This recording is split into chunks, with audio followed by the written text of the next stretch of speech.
this last week. Started way too slow to give ourselves an opportunity against an opponent like Oklahoma to win that game. You can't spot a team like that, 21 points, and expect to win. Was really proud of our guys' mental toughness and resiliency in regards to just fighting back into the game. To be down 24-19 in the fourth quarter and have two possessions to give ourselves an opportunity to maybe go ahead there late was really hard to even believe, to be quite honest. And so, we got to be a lot better, and that's coaches, that's players, it's all of us. I told the team after the game, we got to look in the mirror, and a man in our program, we define that as somebody that's accountable for their actions. Well, that includes me.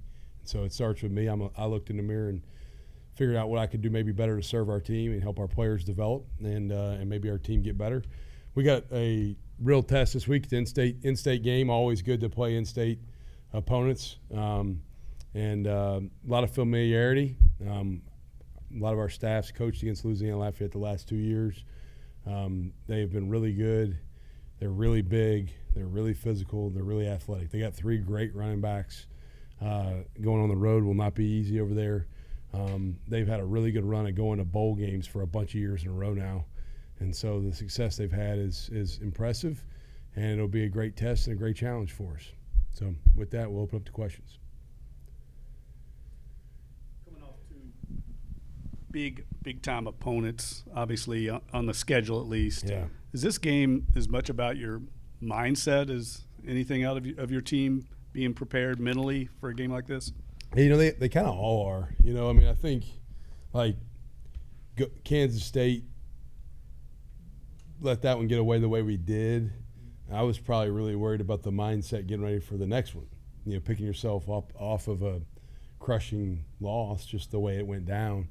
I think they're always about mindset. I think in college football, I think every game's about your mindset.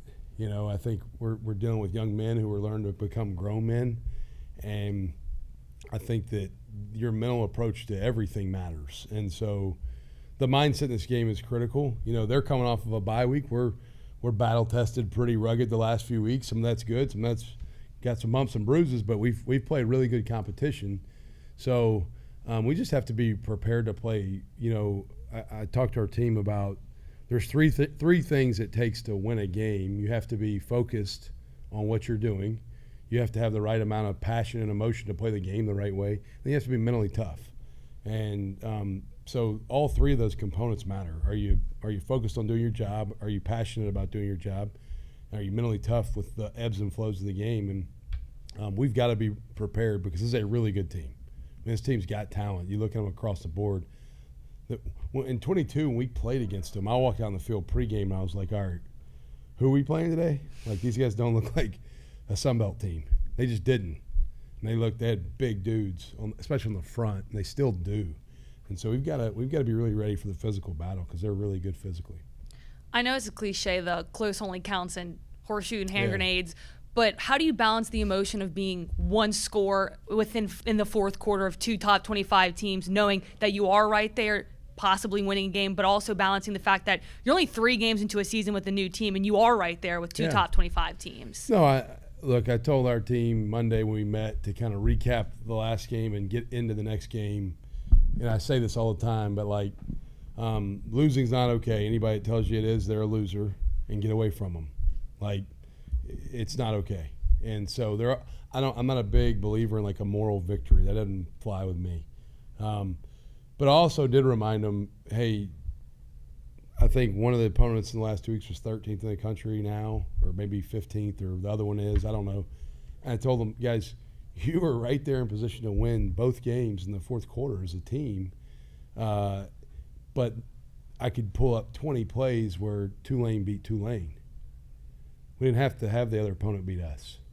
And so if we'll just eliminate the, procedure penalties where we don't line up with a receiver on the line of scrimmage, or just the silly little things like that come up, then we'll probably start to get the outcomes we want over time. And but the margins are not that big. You can't continually make simple errors that cost yourself as a team. And so there's some encouragement there, and hey, we're close. it's close isn't what we're hunting, and but there is some signs of like we have a shot here. We just have to fix some things and recalibrate some things and make sure guys understand how to do things maybe a little bit more efficiently and cleaner. In that game in 2022, Ben Woldridge was very effective, not only through the air but also on the ground. Looking at film of him now, like how have you seen him grow over these last 2 years? Yeah, he has got a really big arm. He can make all the throws. I mean, he makes 15-yard out, sail throws, and puts it on the money. He's a big-time thrower. He's a good runner. He's probably a better runner than he gets credit for. So he can make plays with his feet, extend plays with his feet. So he's got good athletic ability. He's a smart player. You can tell he's well-versed in their system. They've been running the same offense now, looks like since really when Billy was there and now to Dez. And so the offensive structure is still very similar, and he's been there for the last 3 years in that system. And so I think he really understands where they want to go with the ball. I mean, anytime you've been in a system for 3 years, there's going to be a lot of confidence in how to operate. And so he's efficient. He distributes the ball really well. They run the ball well and then take great shots off of it. They're similar to us. I kind of I watch their offense and I feel like I'm watching our offense a little bit. But he's a good player. In 22, he made his pay early in the game. I mean, he had our number for quite a bit in that game, and he's a good football player. Coach, going to your own quarterback, 4 turnovers over the last 2 games, but the way those games kind of played out, how are you gauging Mintz's performance, and how do you feel he is mentally right now? Yeah. The positives have been really obvious, and the negatives have too. There's, I can think of a bunch of big-time throws and plays he's made through 3 games. There's been 3 or 4 really costly errors. Couple of them good plays by the opponent. Couple of them just, playing better in his own right, knowing maybe when the play's over or when to not force something in there. He's flashed some high-level stuff. He's also shown his youth at times. And, I think last week was an interesting week for him because we weren't just going on the road in an SEC environment. We were doing it against, I think, what is a really quality defensive team. And so your first road start, 83,000 fans, whatever were there, against a high-caliber defense. I mean, that defense has got some really good players on it.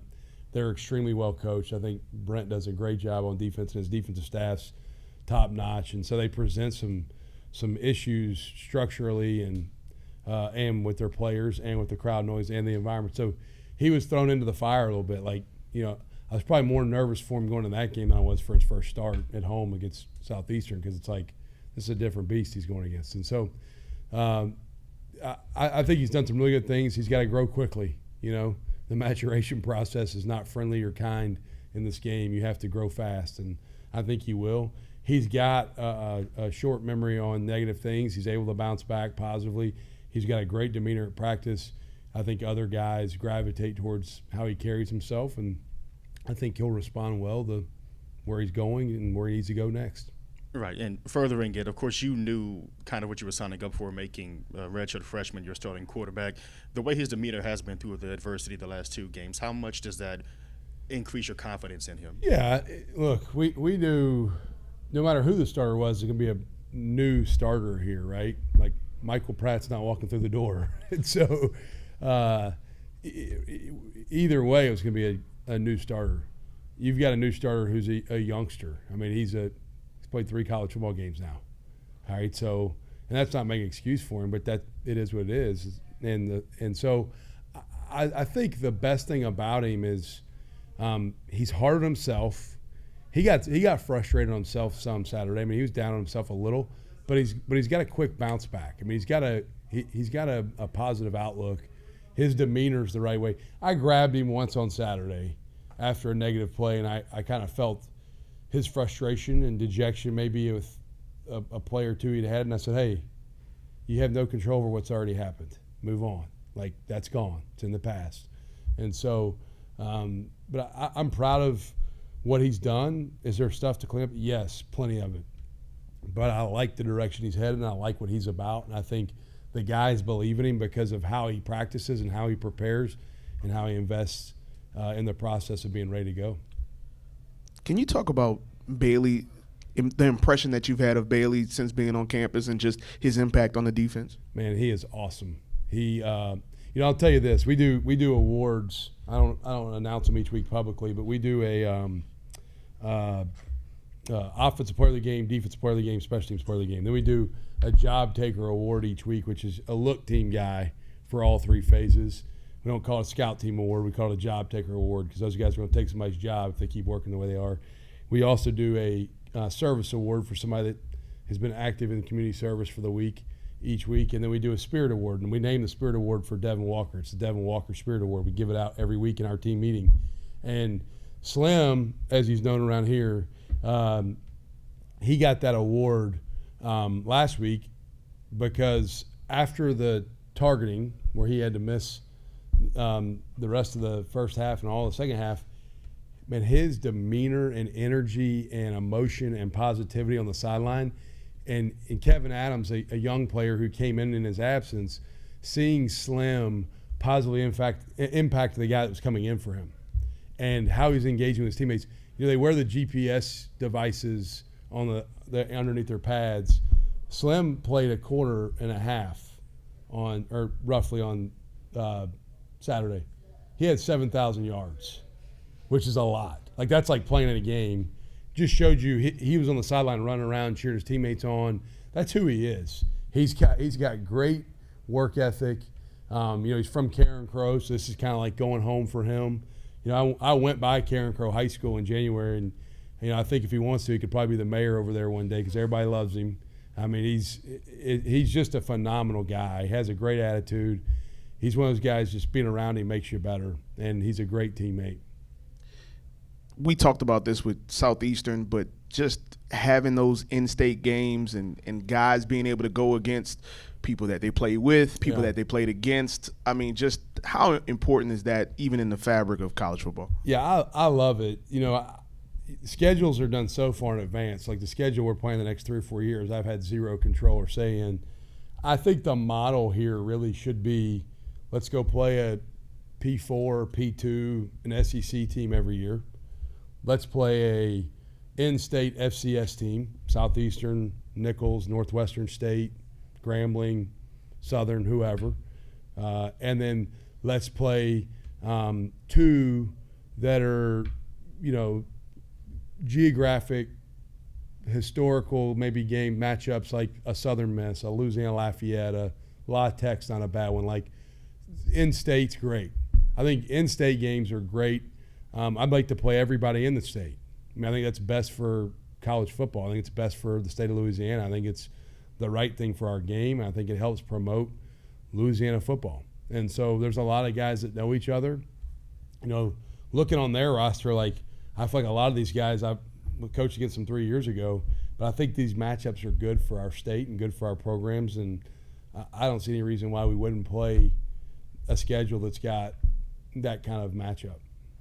Coach, going back to the defensive side, we know going into the season you were joking about you need the offense to score 35 and then now maybe 30, but the ability to bounce back after giving up 21 and then even helping you to score and shrink the gap down to 5, how do you like the resiliency the defense is showing? Yeah, it's a new group. We've got 4 returning starters from last year's team right now. There's 7 guys starting that 6 of them weren't here when I took the job. There's 6 guys starting on defense that hadn't thought about being at Tulane until after I got here. And so that's takes time to find cohesion and to really understand how we play together. And, hey, if I leverage the football on my left shoulder for a reason because there's somebody in there to help me make the play, and those little things, those details, the communication part. I think the most understated thing on defense that great defenses do is they communicate pre-snap at a ridiculously high level. That was something I saw last week. Oklahoma, I was blown away with their pre-snap. I'll watch the other team and I evaluate what they're doing against us, and I'm watching their DBs and linebackers communicate pre-snap, and I'm like, these guys are pros at how they're playing the game. And we're growing there. We're not there yet. We're going to get better. Like, I can promise you, we'll get better on defense as the year goes. That'll happen. And but it is a process. It doesn't just come together overnight. I think the response in the second half gives you reason for optimism that, you know, that there's some good players on their side. That number 6 last week, that receiver, is a real guy. Like, there's some guys that are going to challenge you and stress you. And I thought our guys, maybe with their back against the wall a little bit, down significantly in that game, bowed their neck and made a decision to keep fighting and finish the game. Yeah. Jacob Barnes' status and what happened to Shoddy in the game? Yeah, so Shoddy's got an injury. I'm not going to discuss exactly what it is, but he's likely out for the week. Not final there, but I would say he's doubtful at best. And then Jacob's deal, he had a little bit of a lingering hip thing, kicked with it, Kansas State game, made the 2 field goals he made in that game with it. Didn't impact him in the week so much last week. Pre-game warm-ups felt it a little. And then on the kick he attempted, he had plenty of distance on it. It was just a little bit – it was right, obviously. I would say he's questionable. It doesn't look like it's going to be some all-year type of situation. I don't know today. Today is our big field goal day of practice, early in practice. He didn't participate. Head took most of those kicks today. Not all, but most of them. So we're kind of waiting and seeing. I think we'll know more later today on Jacob's availability. Good. Thank y'all. Appreciate y'all being here.